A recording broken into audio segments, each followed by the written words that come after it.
میں تو حیران ہو گیا. نسیم اقبال صاحب نے کہا جی بٹ صاحب آپ جو ہے اپنی پوری تیاری کر کے نہیں آئے.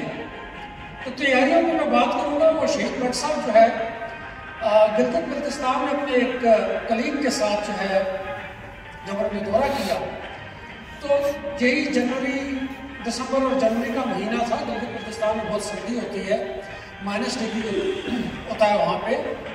اور رات کو وہ ایک ہی گیسٹ ہاؤس میں سوئے ہوئے تھے, غلام مصطفیٰ علوی صاحب اور شہید بٹ صاحب. تو غلام مصطفیٰ علوی صاحب جب صبح فجر پڑھنے کے لیے جاگے تو انہوں نے دیکھا کہ مقبول بٹ صاحب کا بستر خالی ہے.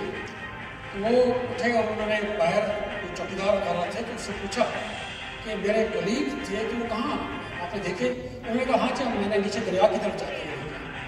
تو مصطفیٰ علوی صاحب کہتے ہیں, وہ خود راوی ہیں اس اسٹیٹمنٹ کے, کہ میں گیا اور دریا کی طرف, دریا سندھ بہتا ہے گلگت کے اندر سے, گلگت شہر کے اندر سے.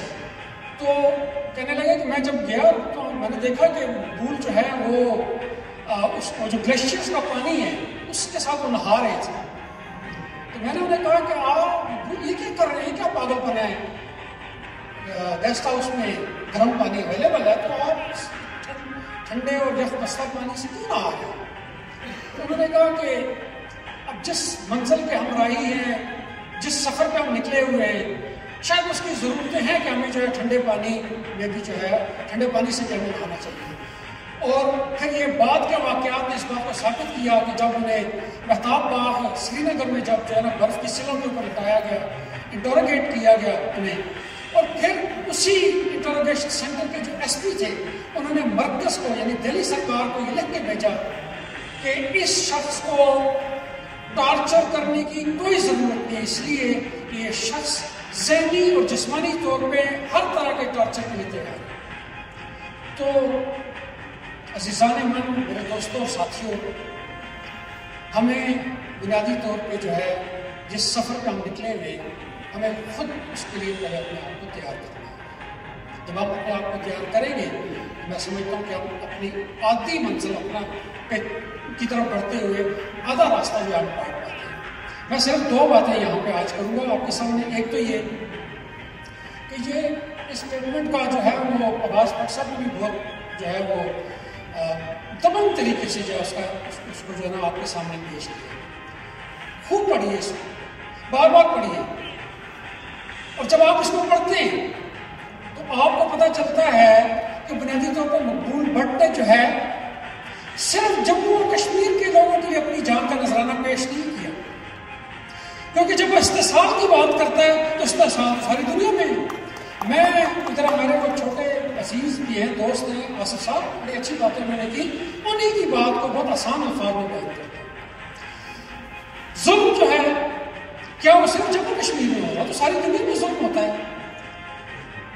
دولت پسندی جو ہے کیا صرف جموں کشمیر میں دولت پسندی جو ہے وہ کیپٹلزم جو ہے ساری دنیا میں, استحصال جو ہے وہ ساری دنیا میں ہوتا ہے, ظلم, جبر, منافقت یہ ساری دنیا میں ہے. تو اس کا مطلب یہ ہے کہ جب ہم یہ کہتے ہیں کہ مقبول بٹ جو ہے وہ قومی آزادی کی تحریکوں کا ایک اشتہار بن چکا ہے تو بالکل بجا طور پہ ہم کہتے ہیں.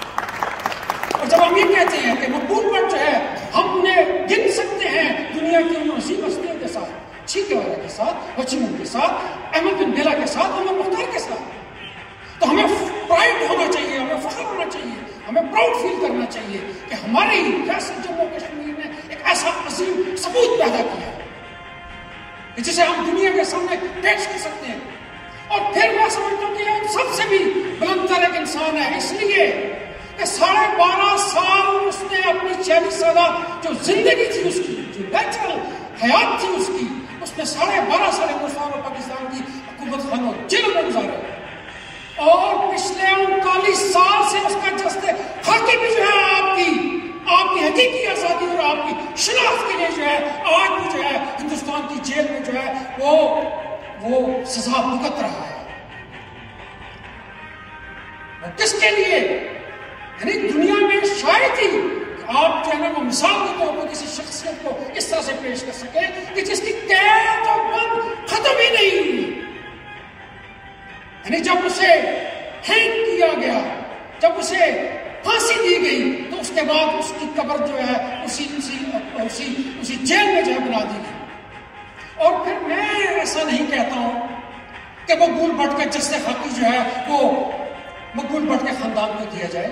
جب تک مقبول بٹ زندہ تھا اس وقت وہ شوکت مقبول کا تھا، وہ لبنہ شاہین کا باپ تھا، وہ جاوید مقبول بٹ کا باپ تھا۔ لیکن جب وہ شہید ہوا تو پوری ریاست جموں کشمیر جو ہے وہ اس کی وارث ہے۔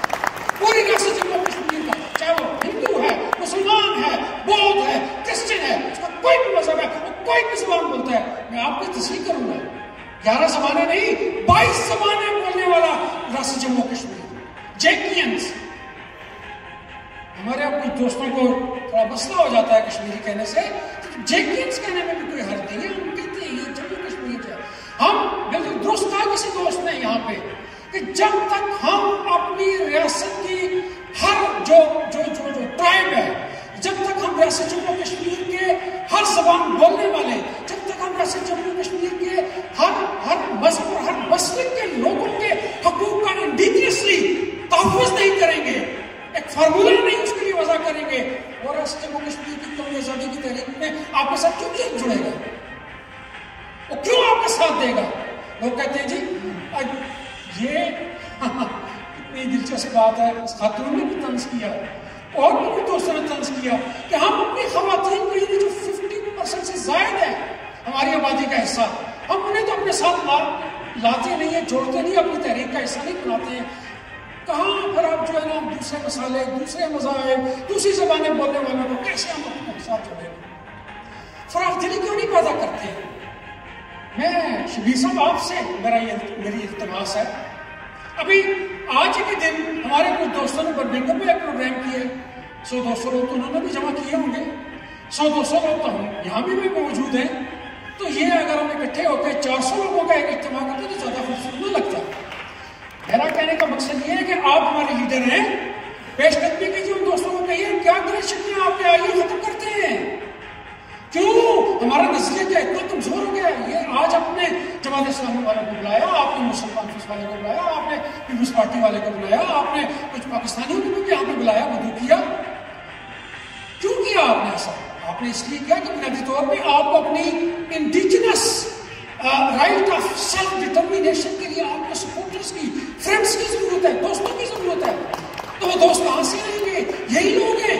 پھر آپ کیوں نہیں لوگوں کو سمجھا پاتے ہیں کہ یہ جو تحریک ہے، ہم یہ کہتے ہیں کہ ہمیں ایک خود مختار ریاست جموں کشمیر کے حامی ہیں، لیکن جب تک جہاں تک جو ہے خود مختار جموں کشمیر کا سفر ہے وہ تو آپ ہمارے ساتھ اس پہ چلیے۔ اس کے بعد اگر لوگوں نے کہا، دیکھیے بات یہ ہے، میں ایک آسان مثال پیش کیا کرتا ہوں اور میں یہ سمجھتا ہوں یہ میری زندگی کی جو سالہ سال کی جو سیاسی جدوجہد ہے، یہ میں نے اس سے سیکھا ہے کہ بنیادی طور پہ ہمارے پاس صرف 2 آپشنز ہیں، اور 2 ہی آپشنز یوز ہو سکتے ہیں۔ ایک آپشن یہ ہے کہ ایز اٹ از، جیسے جموں کشمیر تقسیم ہے، اس کے اوپر ہم سارے لوگ راضی ہو جائیں، جموں کشمیر کے لوگ بھی راضی ہو جائیں، ہندوستان اور پاکستان بھی راضی ہو جائے، اور یہ اسی طرح سے منقسم رہے، اور منقسم رہے گا تو یہ پھر آدھا ہندوستان کا ہوگا، آدھا پاکستان کا ہوگا۔ لیکن جس دن ریاست جموں کشمیر جڑے گی اس دن یہ خود مختار ریاست ہوگی۔ یہ نہیں ہو سکتا کہ ایک جڑی ہوئی ایک متحدہ ریاست جو ہے وہ ہندوستان کا حصہ بن جائے یا وہ پاکستان کا حصہ بن جائے، یہ ممکن نہیں ہے۔ 2 ہی آپشن ہیں ہمارے پاس، اور پھر میں یہ سمجھتا ہوں کہ اگر آپ کے سیلف ڈٹرمینیشن اس اعتبار سے کہ ہمیں آپ کو جو ہے وہ کسی ایک ملک کے ساتھ جو ہے الحاق کرنا ہے، تو الحاق کرنے کے لیے بھی جب تک کہ آپ کے پاس اختیار نہیں آئے گا، جب تک کہ آپ خود مختار ریاست نہیں بنیں گے، اس وقت تک ہم ہندوستان اور پاکستان یا دنیا کی کسی بھی ریاست کے ساتھ الحاق کی کوئی ٹریٹی سائن نہیں کر سکتے، کیونکہ ٹریٹی سائن کرنے کے لیے آپ کو ایک ساورن گورنمنٹ کی ضرورت ہے۔